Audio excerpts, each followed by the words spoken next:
No, so they're like open pits to me with water in them of unknown depths, and there's absolutely no barrier to stop anyone from going in them, animal or human.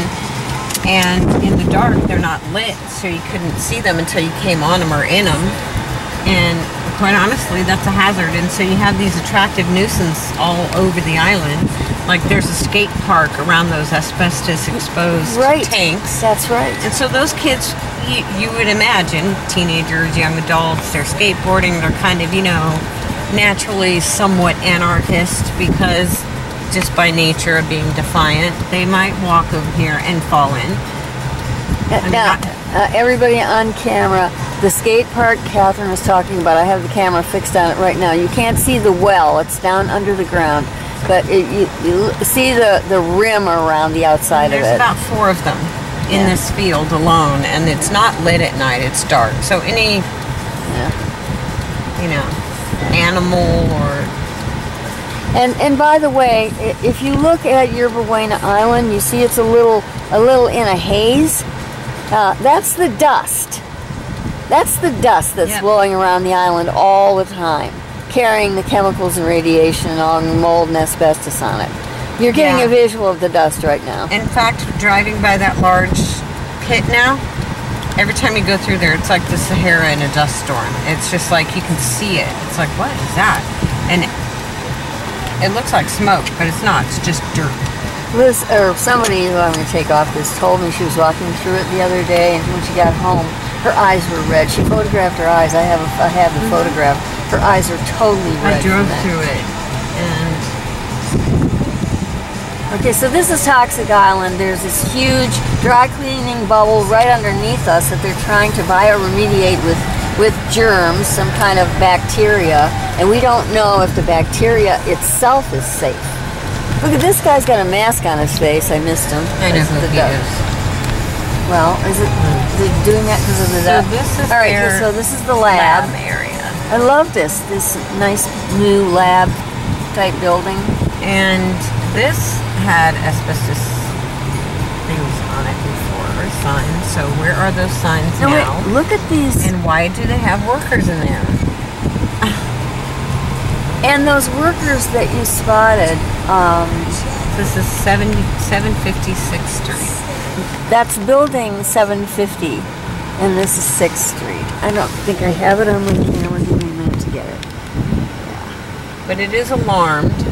Bay alarm. Where's the bay alarms? Oh yeah, there. So they're protected. Yeah. But and also that has not been remediated from the asbestos. So you have workers who are in there unmasked. I have pictures of them going in with no coverage. Why would you even willingly put yourself in that position? I mean, does your company demand you do this? Just as they're demanding we live in it? I mean, and who gives them the right to freaking do that? And why aren't you demanding that you have proper safety measures applied to you when you're inside of these buildings? When it clearly says asbestos.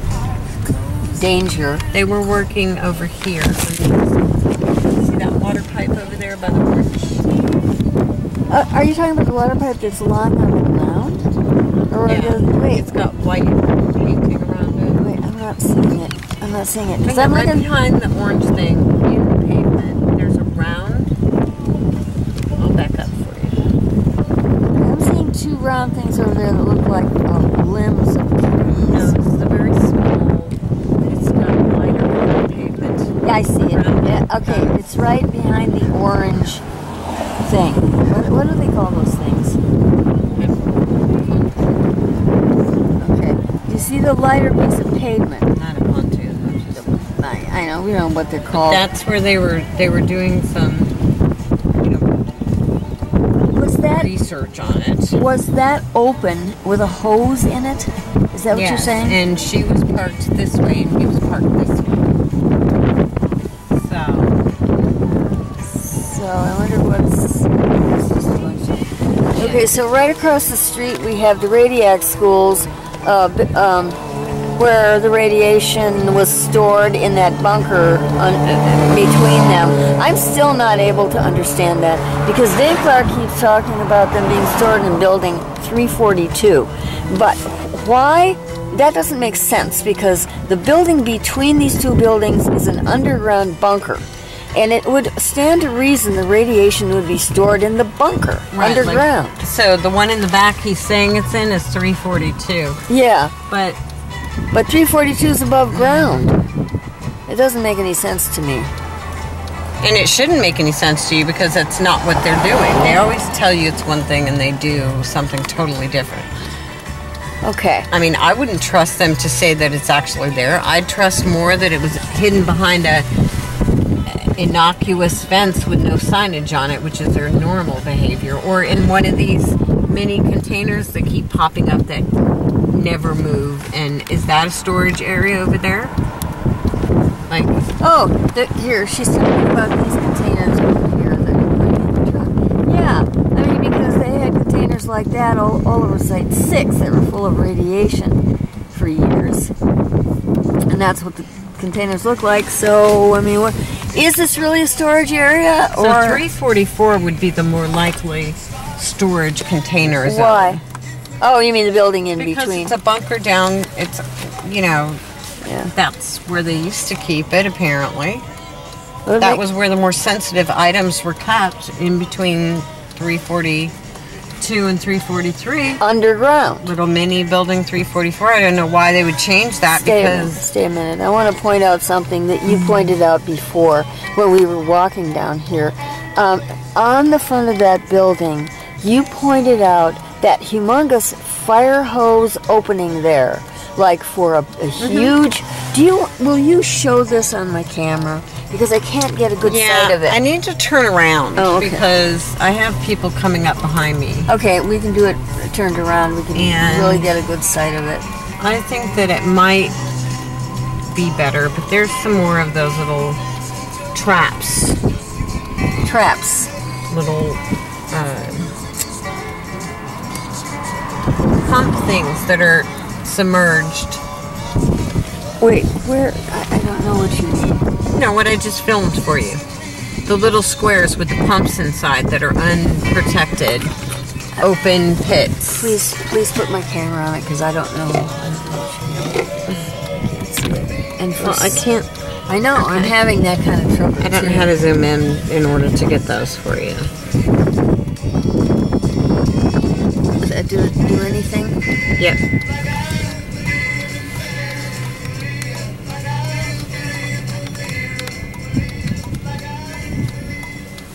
Okay. I don't know where I might have done something. That's all right. Don't worry. You didn't do anything. I just take out the bits that don't work. So are you going to turn around? Yeah. Or are we still on the track of the sludge? We're still on the track, so maybe we can get that when we return. Okay. So I'm presuming that it comes from these pipes that are along this system, and these would come out right from the building, boom, and then this is where they investigated before, and those are actually extensions off of that pipe system. You can see it's scarred. The whole street is scarred. And there's, 233. This is the site of 233, the worst radium spill on the island. 1950. Yeah, and they're still not done. I don't know how they're saying it's characterized and it's all done. They've got rhinos that looks green on top. I don't know. Why do you say they're still not done? It's not capped, filled, whatever. It doesn't look finished. It's just sitting there. They still have an area that's surrounded by this I just got today, this BTI truck. They've taken the radiation signs off the fence. Keith Foreman said that was finished as of last year, summer. Opened up so the dust can fly everywhere no matter whether it's contaminated or not. Dust in your face is dust in your face. Dust alone is dangerous for you to breathe. Your lungs are like little bubble wrap, and dust gets trapped in there. So this is where the the same guy was dumping plastic containers, like 2 or 3 gallon containers of dirty, sludgy liquid. Don't worry about the zoom. Just try to get it in the viewfinder. Yeah, right there. He was the ones right behind the cement concrete covered ones, which I assume are for radiation. And the other ones behind it is actually where he was dumping it. Do you know what that block is, that building? No, but it has a gas. You mean that candy cane shaped thing coming out of it? That's for gas? Gas release. I don't know that. I don't know that. Will you get that in the camera? Yeah, again? it's just hard to. It keeps messing up your film. No, I don't think it messes. I can take that part out. I can edit everything out that we don't need. Okay, well, you know, basically that and whatever gas might build up in there, I'm assuming that's where it all comes out. But there's a sewage drain right there that says it leads to the bay. Is there a sun? Can you get the sun? Well, I have pictures that I'll send you for the signage, but essentially that's one of the labels that says that it leads to the bay. And then it's right next to this. And then I also have pictures of this building, little outlet, which I'm going to ask about in the RAD meeting tonight. What's the color? Well, the one I'm looking at now has the same brown fence as the other pump station, but this one actually pushes the water out about every hour to 2 hours. And it runs down this whole drainage system, and I'll show you. I think we should.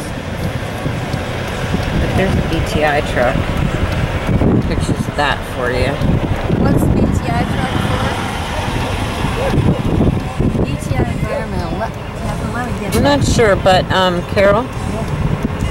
So this I want to show you is where the geese water, and every time this thing shoots out water, the geese go up there and drink and sit in it.